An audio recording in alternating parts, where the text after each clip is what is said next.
নমস্কার বন্ধুরা, কেমন আছেন সবাই? আমি কিন্তু খুব ভালো আছি, আশা করি আপনারাও খুব ভালো আছেন। আর সন্ধেবেলা দেখুন ছেলেকে বারবার করে তুলছিলাম। কেন তুলছি জানেন? আজকে ওর শরীরটা খুব একটা ভালো নেই। স্কুল থেকে এসেই এত ঘাম হয়েছে আর মানে সর্দি লেগে আছে, তার সাথে সাথে গাটাও গরম হয়ে আছে, যার জন্য একটু ওষুধ খাইয়েছিলাম। ওষুধ খাইয়ে ওকে শুইয়ে দিয়েছিলাম, তো দেখলাম যে ঘামে গাটা ভিজে গেছিলো, তাই গেঞ্জিটা পাল্টে দিলাম। ছোটবেলা থেকে ওর এগুলোই আর কি অভ্যেস। যখনই ওর শরীর খারাপ হয় তখনই মনে করো ওর থেকে বেশি চিন্তা কিন্তু আমার, মানে মায়েদের চিন্তা তো অবশ্যই বেশি হয়, তাই না? বাচ্চার শরীর খারাপ, ওর কি ভালো লাগবে, ও কি খাবে না খাবে, তো সেগুলো করতে করতেই কিন্তু আমাদের সময়টা কেটে যায়। আর সত্যি আজকে মানে বিকেলবেলা ভালোই লাগছিল না, যে দেখি জ্বরটা যদি কমে তাহলে একটু ঠিক লাগবে আর কি। তো আমি রান্নাঘরে চলে এসেছি, ওইদিকে তো শুয়ে আছে, আর এখানে মোটামুটি সব কিছু একটু পরিষ্কার করে নেব। সারাদিনে রান্না বান্না করি যতবারই ততবারই একটু পরিষ্কার করে নিতে হয়, না তো মানে জায়গাটা এত ছোট যে খুবই নোংরা হয়ে যায়। তো তার জন্য এখানে আবার একটু ওই যে একটু স্প্রেটা দিয়ে নিয়ে পরিষ্কার করে নিলে জিনিসটা সুন্দর হয়ে যায়। এই যে বিকেলবেলা পরে দেখি এসে উঠছে, ওকে একটা গেঞ্জি পরিয়ে দিয়েছি। আর এখানে দেখো এই যে আই কার্ডটা পুরো দু জায়গায়, তাই ওকে বলছিলাম তুই কি করে এটা করলি আর কি। তো আমাকে এক্সপ্লেন করছিল আর কি করে হলো মা, বন্ধু আমাকে এরকম পেছন দিক দিয়ে টান দিয়েছে আর তখন নাকি আমার এই আই কার্ডটা ছিঁড়ে গেছে। আর ওর শুধু হয়নি, ওর বন্ধুরও হয়েছে। ঠাকুমা প্রসাদ দিয়েছিল, সেটাই দিয়ে দিলাম আর সেটা খেয়ে নিল। এখন একটু ফ্রেশ লাগছে ওকে, তো দেখছি আর কি জ্বরটা আছে কিনা বা সর্দি আছে কিনা। তো বলছে না এখন অত একটা নেই, এখন একটু ঠিক লাগছে। মানে ঠিক যখন লাগছে তাহলে তো পড়াশোনা করতেই হবে, কারণ সামনের সপ্তাহ থেকে ওর পরীক্ষা, আর তার সাথে সাথেও একটা ভূগোলের প্রজেক্ট আছে, তো সেটা কালকেই দিতে হবে। এখনকার আবার স্কুলে জানেন তো মানে দিতে হবে মানে দিতেই হবে, না হলে সেটা আবার মার্কস অ্যাড হবে না, রেজাল্টের সময় সেটা এফেক্ট করবে। আপাতত মানে দেখি যদি খুব বেশি শরীর খারাপ হয় তাহলে আর পাঠাবো না, কিন্তু এখন তো একটু ঠিকই লাগছে। তো আমি এখানে চলে আসছিলাম একটু দুধ গরম করবো ওর জন্য, তো রান্নাঘরে। আর ওকে বললাম যে একটু হাত মুখ ধুয়ে বাবার কাছে গিয়ে বসতে, তো যাতে ও আর কি কি করবে কি না করবে সেটা একটু জিজ্ঞেস করে নেয়। এখন থেকে যদি না শুরু করে পরে কিন্তু করতে করতে অনেক দেরি হয়ে যাবে। তো এখানে এই যে দুধের মধ্যে একটুখানি হলুদ দিয়ে দিলাম। হলুদটা দিয়ে দুধটা দিলে সর্দির সময় অনেক কাজে লাগে, শাশুড়ি মা না বারবার বলে, তাই ওকেও আজকে সেটাই দিলাম। কালকেও দিয়েছিলাম, যদিও একটু ঘোরাঘুরি করে আর এত ঘাম হয় স্কুল থেকে আসার পরে, যদিও স্নান করে কিন্তু তবুও ওই ঘামটা যে রাস্তাটুকু থাকে তাতেই দেখুন এই যে ঠান্ডা লেগে যায়। আর ওয়েদার চেঞ্জ হলে তো কথাই নেই, তো ঠাকুমারও ঠান্ডা লেগেছে, এদিকে নাতিরও ঠান্ডা লেগেছে।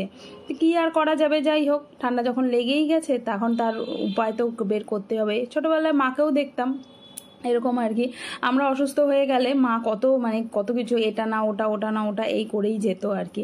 এখন না মাঝে মাঝে মায়ের কথা খুব মনে পড়ে। যাই হোক এদিকে দেখো রান্নাটা তো বিকেলে চাপিয়ে দিয়েছি। আজকে করব একটু সয়াবিনটা একটু কষা কষা করে করব, যাতে সবারই একটু সর্দি আছে, তো একটু কষা করে করলে ঝাল ঝাল খেতে ভালো লাগবে। তার জন্য তো একটু আলু তো দিতেই হবে, আলু ছাড়া আবার আমাদের বাড়িতে চলে না। তো যে কোনো সবজি করি না কেন একটু আলু দিতেই হয় আর কি।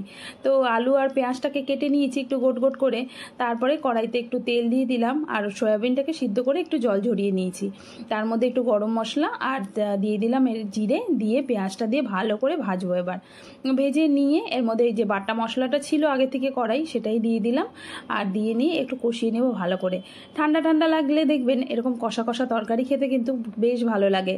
আমি তো এমনি এমনি একটু একটু খাই, আর ছেলেও সয়াবিনটা খেতে না খুব ভালোবাসে আর কি। ওকে সয়াবিন, তারপরে ছোলা মানে ছোট যে ছোলাগুলো হয় সেটা, কাবুলি চানা, সেগুলোর তরকারি, এগুলো খেতে বেশ ভালো লাগে ওর। তো দিলে পরে এমনি এমনি তরকারিটা খাবে আর কি। তো যাই হোক এদিকে দেখো সয়াবিনটা দিয়ে দিলাম, এবার এটাকে একটু কষাবো ভালো করে। তো কষানোটা বসিয়ে নিয়ে দেখি যাই ছেলে কি করছে। এই যে বাবার ওখানে বসে ওর কাজ করছে, বাবা ওই দিক দিয়ে দেখিয়ে দিচ্ছে, ও কাজ করছে অবশ্য, কাজ করতে করতে ওকেও একটু হেল্প করে দিচ্ছে। প্রজেক্টের কাজগুলো না আমি আবার ঠিক বুঝি না, মানে আমার থেকে ভালো ও করায়, তার জন্য আমি ওকেই বলে রাখি যে তুমিই করাবে।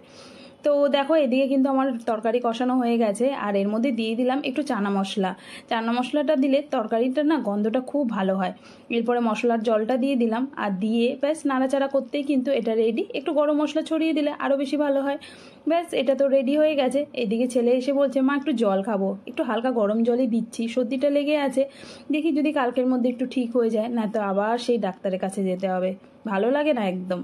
তো জলটা খেয়ে নিয়ে ও ওদিকে পাপা বলছে যে কতক্ষণে আসবি আর কি, বাবাকে বলছে আমি একটু জল খাচ্ছি, দাঁড়াও আসছি। তরকারি তো হয়ে গেছে, এটাকে নামিয়ে নিলাম, বেশ গাঢ় গাঢ় হয়েছে, দেখতেও ভাল লাগছে না, তাই না? তো এখানে তারপরেই না করে নিচ্ছি একটু আবার একটু বলবে কি রান্না করছি কিছুই না, দুপুরের অনেকগুলো ভাত ছিল। দুপুরবেলা কেউই ঠিক সেইভাবে ভাত খায়নি, ছেলেও ভাত খায়নি, ও খেয়েছিল তোমার হচ্ছে ওই বানিয়ে দিয়েছিলাম ওটস, সেটাই খেয়েছিল। ওর ঠাকুমাও ঠিক করে খায়নি, তো অনেকগুলো ভাতই ছিল, তো ভাবলাম এখন ওটা দিয়ে না একটু ওই লেমন রাইস যেটাকে বলে সেটাই করছি। আর যার জন্য কিন্তু একটু তেলের মধ্যে বাদাম, ছোলার ডাল, সর্ষে, শুকনো লঙ্কা, কারি পাতা থাকলে একটু ভালো হতো, সেটা ছিল না, হলুদ দিয়ে ভালো করে এটাকে মিশিয়ে দিচ্ছি।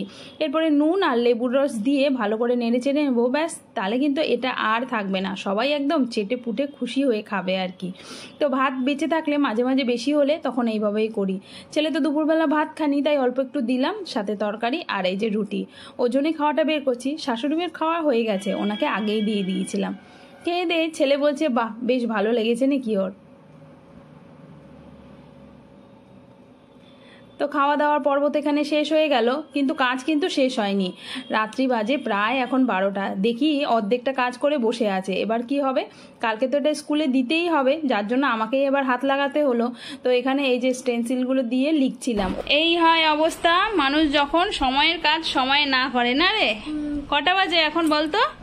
জানি না, এখন বাজে 12টা 20, আর এখনো এই যে কাজ কিন্তু হয়নি, এগুলোকে সব আবার কালার পেন্সিল দিয়ে করতে হবে।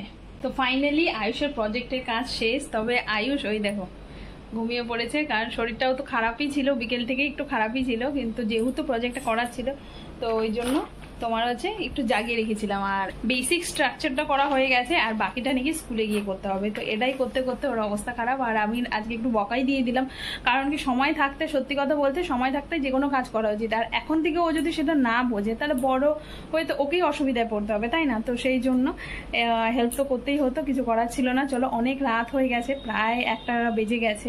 তো এবার আমি এখন শুতে যাব, প্রচণ্ড টায়ার্ড লাগছে, দেখতেই পাচ্ছ মুখের অবস্থা যা হয়ে আছে। যাই হোক, চলো আজকের ভিডিওটা তাহলে এখানেই শেষ করছি, আবার কালকে দেখা হবে। এখনের জন্য টাটা, গুড নাইট।